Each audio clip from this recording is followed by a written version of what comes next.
بسم اللہ الرحمن الرحیم۔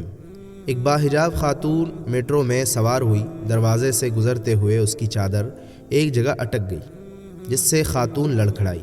ایک دوسری عورت جس نے نامناسب اور تنگ لباس پہنا ہوا تھا چیخ کر بولی، یہ کیا کر رہی ہو اور کیسا لباس پہنا ہوا ہے اس گرمی میں؟ میٹرو میں بیٹھے بقیہ افراد بھی متوجہ ہوئے، لیکن اس باحجاب خاتون نے جلدی سے خود کو سمیٹا اور اسی خاتون کے ساتھ جا کر بیٹھ گئی۔ جب میٹرو چل پڑی تو اس باحجاب خاتون نے اس عورت کو کان میں کہا کہ یہ چادر میں نے تمہاری خاطر پہن رکھی ہے۔ یہ سن کر اس خاتون نے کہا، میری خاطر؟ میں نے تمہیں کب کہا کہ میری خاطر تم چادر پہنو اور اس گرمی میں پسینے سے شرابور ہو؟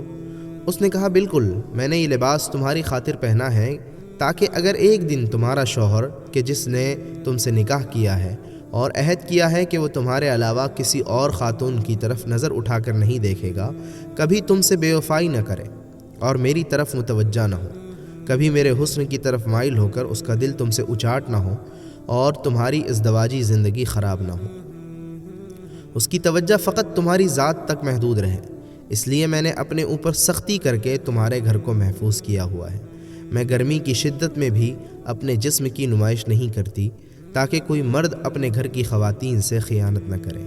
اور یہ مت بھولو کہ میں بھی تمہاری طرح عورت ہوں، میرا بھی دل کرتا ہے کہ لوگ میری تعریف کریں اور جب تک میں نظروں سے اوجھل نہ ہو جاؤں لوگ میرے حسن کی مدح کریں، لیکن میرا بھی ایک شوہر ہے جس سے میں خیانت نہیں کرنا چاہتی، کیونکہ میری نظر میں مجھ پر فقط میرے شوہر کا حق ہے اور میں اس حق میں خیانت نہیں کروں گی۔ اگر اس عہد میں وفا کرتی ہوں تو میرا شوہر بھی مجھ سے کبھی خیانت نہیں کرے گا اور کسی خاتون کی جانب نظریں اٹھا کر نہیں دیکھے گا۔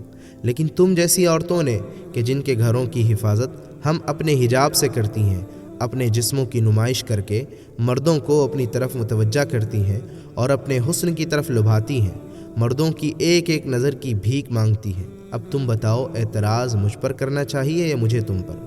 یہ سن کر وہ خاتون شرمندہ ہوئی اور اس نے کہا کہ کبھی میں نے اس معاملے کو اس زاویے سے نہیں دیکھا تھا اور اس حقیقت کو مغربی خاتون سمجھ چکی ہے اور وہ حجاب جیسی نعمت کو ترک کر کے اسلام کی طرف مائل ہو رہی ہے۔